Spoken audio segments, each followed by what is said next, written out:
गोरु ठोक्नुको लागि सघाउन आएको मान्छे हामी चाहिँ सबैजना।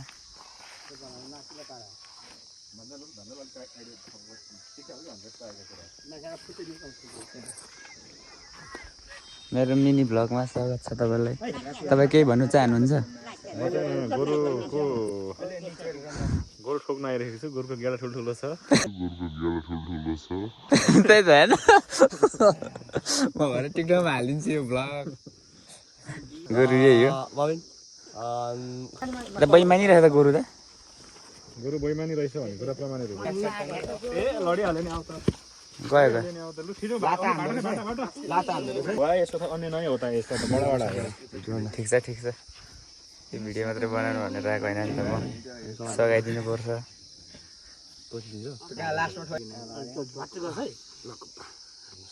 हगिन्जाल भयो त गोरु त। म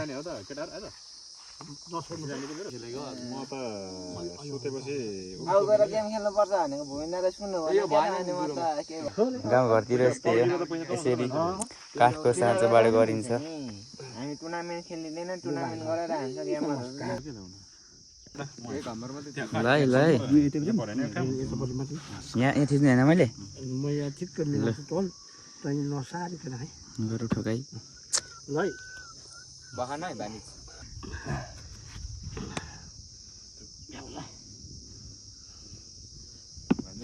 फोकस है, फोकस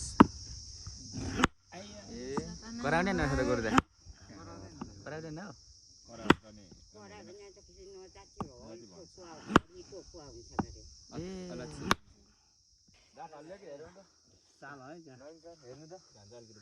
दाँत हल्लिन्छ, हल्लिसक्यो। दाँत पनि चाल्नु पर्दछ गोरु ठोक्दा त। ल गाइजहरू यो हल्ल्या खाने के यो अलिक हल्लिएको छ नि, ए हल्लियो यो ठुल्ठुलो चाहिँ अलिक कम हल्लेको छ। उतापट्टिको कपा उतापट्टि ठुलो नसा बाँकी रहेछ। यता उतापट्टिको यो तल्लो साइडपट्टिको हल्लेको छ। के हो, सिङ्गाको कि आम्बो हो?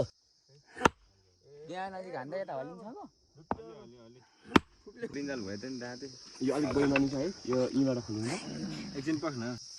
राईले भने जस्तो उतापट्टिको आँखा के गर्दै होला? माटो हेर्दै यस्तो गरेर फोकस गरिरहेको होला क्यामेरा जस्तो।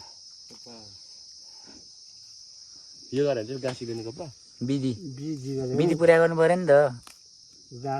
सक्सेस भयो है मामा, सक्सेस भयो। हान्दैन होइन अब लात्ताले पुगेन।